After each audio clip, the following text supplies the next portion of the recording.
Hello, everyone. Today we are here to talk about Paragon points and the Paragon Tree. This can be very confusing for some players. So I'm going to go over it and hopefully I can break some things down and simplify it for you where you'll have a much better understanding of how this works. So first of all, let's talk about it. Persistent attributes and skills. These are the two different options you'll see under Paragon trees. Persistent attributes, once you learn that, it's always applied to your character 24/7. The square ones, the specialization skills, those are only applied if you have the Paragon tree clicked off as active. When you click active, it activates just the square specialization boxes. The round persistent attributes, the armor penetration, potency, resistance, life, and damage are with you 24/7. So you want to use your Paragon points to unlock bonus attributes and skills within each specialization. You got to, of course, activate the ones prior to those in the tree before you can do that. You need to have sufficient points to do it. But you can reset your Paragon tree every 5 minutes if you want. So you can really play with it and check how it's affecting your skills and then undo what you've done and redo, so it's fine.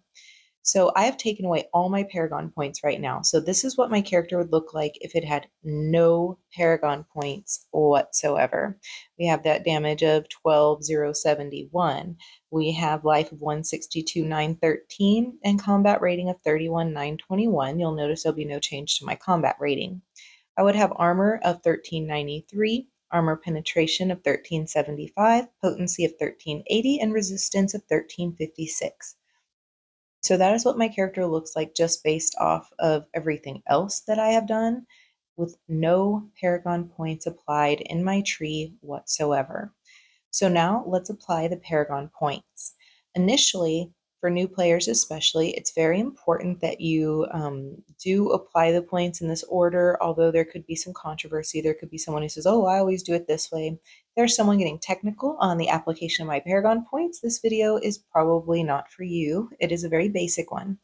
So the first thing I want to do is use my quick add function to go through, and I'm going to select life and damage in every tree and max out life and damage in every single Paragon tree. This life and damage will stick with me no matter what's selected, what's active, inactive. I will always have my life and damage.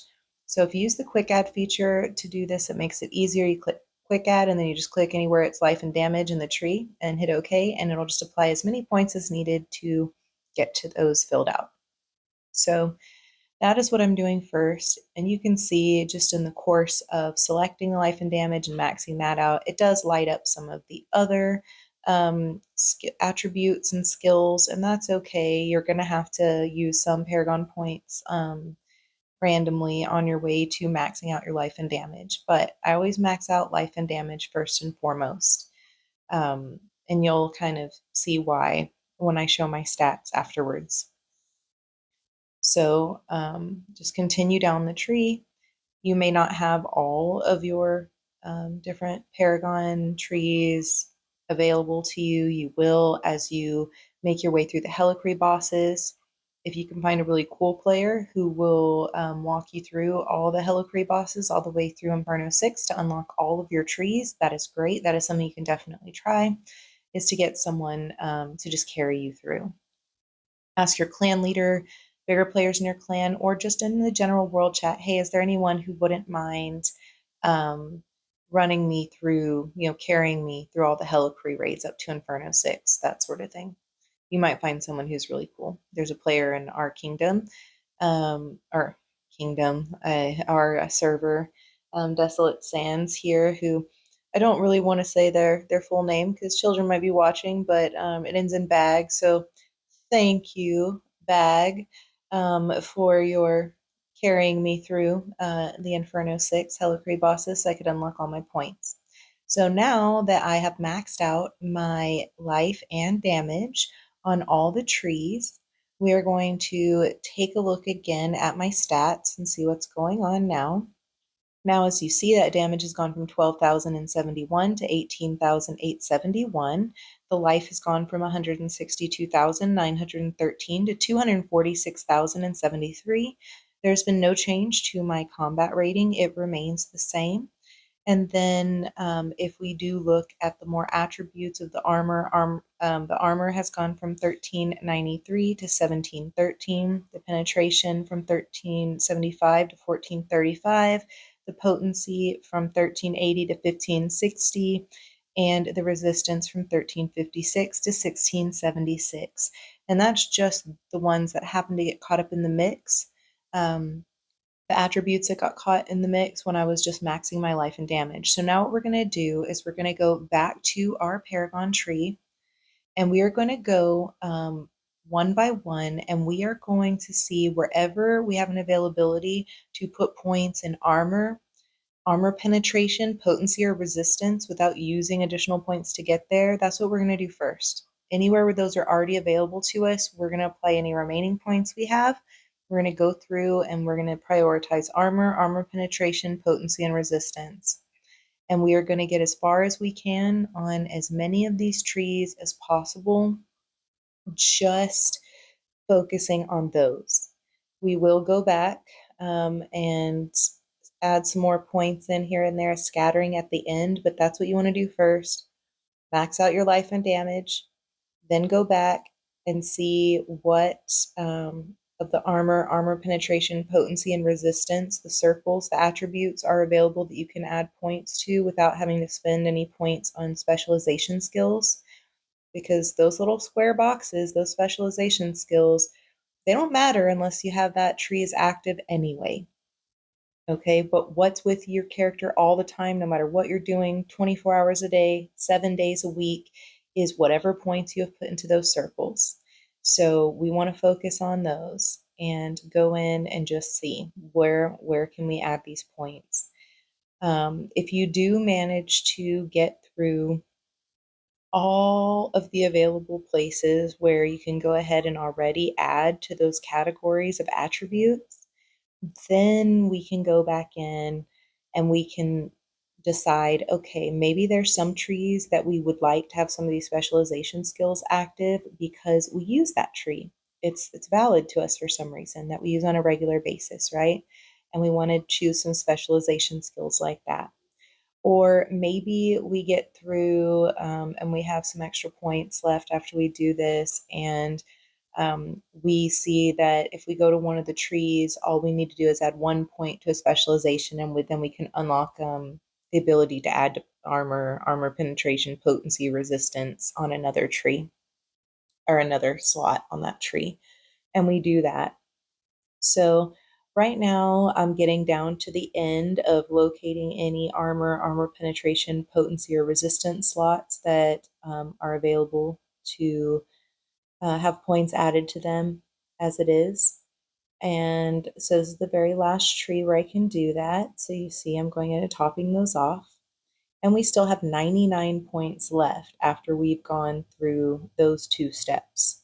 So maxing life and damage, then going back, filling in what we can. Now I just have a preference of I want to have more rows in my inventory. So I'm going to go ahead and get those inventory rows there in Vanquisher. I use Survivor sometimes if I'm doing like a really high Helikree boss all alone, or like a really high dungeon by myself, or something that's really hard. I'll use the Survivor tree and activate that. It helps keep me alive through it. Treasure Hunter, I do use very frequently. If I'm not particularly needing a Paragon tree for something specific at the time and I'm just doing my bounties or something like that, I use my Treasure Hunter tree. And so I definitely will max that out. Um, Gladiator, I do max that out because I do use that in PvP. So that's why I'm maxing out the Treasure Hunter and the Gladiator. The Soldier, if I just add 1 point to these specializations, it unlocks armor for me, so I can max out the armor. If I just spend 1 point on a specialization here, it unlocks this potency, and I can add 10 points to potency, and then one here, and I can add, the full points to armor penetration there. And then on Mastermind, if I go here, if I just use 1 point over here on this one, then I can add more to armor penetration. So that's kind of what I did. And then I went ahead and used the 1 point there so that I could start working on those armor points right there. So that's what I did. And now if we look, it hasn't changed my damage in life, of course, because I already had that fully maxed out. But it's taken my armor from 1713 now to 1993. It's taken the penetration from 1435 to 1715. It's taken the potency from 1560 to 1900, and the resistance from 1676 to 1956. So, all in all, it's added about 600 points to each of those attributes from what they would have been. I now have activated my treasure hunter tree that I like to use because we get the 50% more experience gain from defeating elite monsters when this is active. We get the 50% increased equipment drop rate from elite monsters. We get 50% extra gold from monsters, and we get 50% increased globe drop. And then if this lady over here, Greed, is added, then it takes our treasure find to 75% increased equipment drop from elite monsters, and then our orbs, 50% globe drop. It takes that to 75% increased globe drop from monsters. So that's why I like to keep that tree active. So anyway, I really hope that if you had questions about Paragon points, that this has answered your questions and sort of clarified that for you. Let me know in the comments if any of this was helpful and how much it improved your character to spread out your points. Have a great time playing. I'll see you in the next video.